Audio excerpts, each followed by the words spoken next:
Baik, bismillahirrahmanirrahim. Assalamualaikum warahmatullahi wabarakatuh. Waalaikumsalam warahmatullahi wabarakatuh. Alhamdulillahirabbil alamin. Wassalatu wassalamu ala asrofil anbiya'i wal mursalin wa ala alihi washabihi ajmain. Amma ba'du. Qala Allah Ta'ala bil Qur'anil Karim. A'udzu billahi minasyaitonir rajim. Bismillahirrahmanirrahim. Ya ayyuhalladzina amanu kutiba alaikumusiyam kama kutiba alal ladzina min qablikum la'allakum tattaqun. Baik pemirsa budiman yang dirahmati oleh Allah Subhanahu wa taala, kita bisa berjumpa lagi. Alhamdulillah kita masih bisa berjumpa di bulan berkah ini, yaitu bulan Ramadan. Di kesempatan kali ini kita bisa ketemu di channel studio SMP Muhammadiyah 60 yang di sini kita akan menyampaikan apa itu ketakwaan hakiki. Pada kali ini kita kedatangan Ustadz Andi, yaitu beliau guru pendidikan agama Islam di SMP Muhammadiyah 60, dan saya sendiri sebagai moderator. Saya Firjan dari kelas 8 siswa SMP Muhammadiyah 60. Baik, langsung saja kita tanyakan bagaimana menurut Ustadz apa itu ketakwaan yang hakiki. Silakan. Baik, Assalamualaikum warahmatullahi wabarakatuh. Waalaikumsalam. Alhamdulillahirabbil alamin. Wassalatu wassalamu ala asrofi anbiya'i wal mursalin wa ala alihi washabihi ajmain, amma ba'du. Pemirsa yang budiman yang dirahmati Allah Subhanahu wa taala, apa itu ketakwaan yang hakiki? Jadi ketakwaan yang hakiki adalah ketakwaan yang benar-benar menjadikan Allah segala-galanya, Mas Firman. Jadi mereka itu mau taat, tunduk, patuh sepenuhnya itu hanya kepada Allah. Itulah ketakwaan yang hakiki. Jadi Allah itu di dalam hatinya.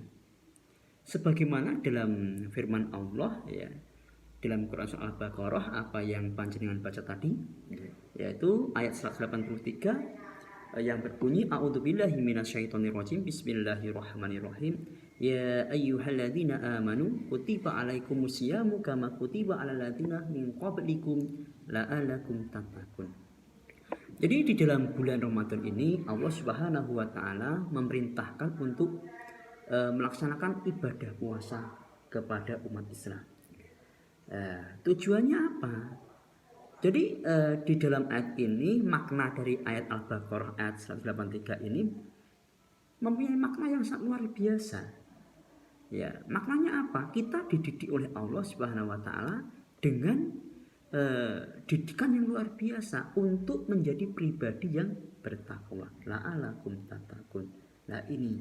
Jadi takwa itu adalah mau melaksanakan segala perintah dari Allah Subhanahu wa taala dan mau menjauhi segala larangan dari Allah Subhanahu wa taala. Maka itulah ketakwaan yang hakiki, ketakwaan yang benar-benar mau melaksanakan semua perintah-perintah dari Allah dan mau meninggalkan apa-apa yang dilarang oleh Allah Subhanahu wa taala di dalam kehidupan kita. Jadi bagaimana mereka mengakui bahwa dia itu takwa yang hakiki, sedangkan dalam hidup dia tidak serius, tidak benar-benar mau diatur dengan aturan Allah. Jadi ketakwaan yang hakiki itu ketakwaan yang benar-benar menjadikan Allah itu segala-galanya. Kita tuh mau taat, tunduk dan patuh hanya kepada Allah Subhanahu wa taala. Itu Mas Firjan, ketakwaan yang hakiki itu. Oke, saya tanya lagi, bagaimana caranya agar mempunyai ketakwaan yang hakiki itu, Ustaz? Ya, tentunya Mas Firjan ya, agar kita mempunyai ketakwaan yang hakiki, maka perlu diperhatikan. Yang pertama, kita harus membangun pondasi keimanan atau pondasi akidah. Karena apa? Karena dengan akidah yang kuat, akidah yang bagus, akidah yang 100%, maka seseorang itu akan bisa terselamatkan dari perbuatan-perbuatan maksiat. Ya, itu ketika dia mempunyai pondasi bangunan akidah yang kuat. terus dengan akidah yang kuat pula, maka dia akan terhindar dari yang namanya azab neraka. Karena apa? Dengan akidah yang kuat, dengan keimanan yang kuat, yang melekat di dalam hatinya, maka di dalam beraktivitas, ya, hamba tersebut akan selalu ingat kepada Allah, akan selalu menjadikan Allah itu di dalam hatinya, dalam perbuatannya, dalam aktivitasnya, dia itu merasa bahwa akan selalu diawasi oleh Allah Subhanahu wa Ta'ala. Seperti itu.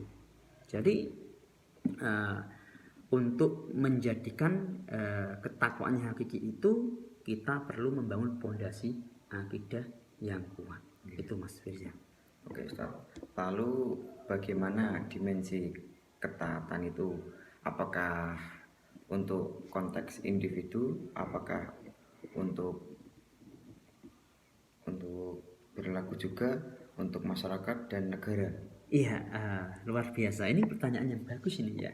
Tentunya ketakwaan itu harus sempurna, ya, karena kita juga hidup di tengah-tengah umat, di tengah-tengah masyarakat, dan kita diatur oleh negara. Maka yang mengatur kita ini juga harus takwa.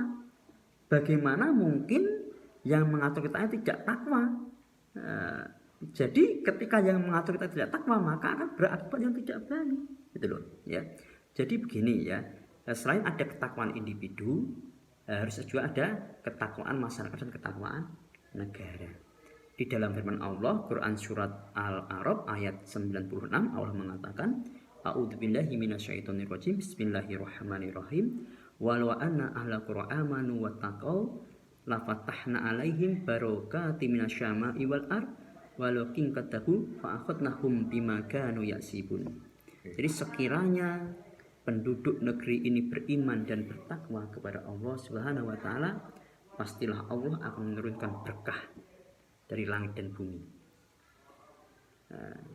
Tetapi karena banyak penduduk nih yang ingkar kufur kepada Allah, maka Allah memberikan azab akibat perbuatan mereka sendiri. Jadi berkah dari langit dan bumi itu diturunkan kepada penduduk negeri ini, asalkan penduduk ini mau bertakwa kepada Allah Subhanahu wa Ta'ala.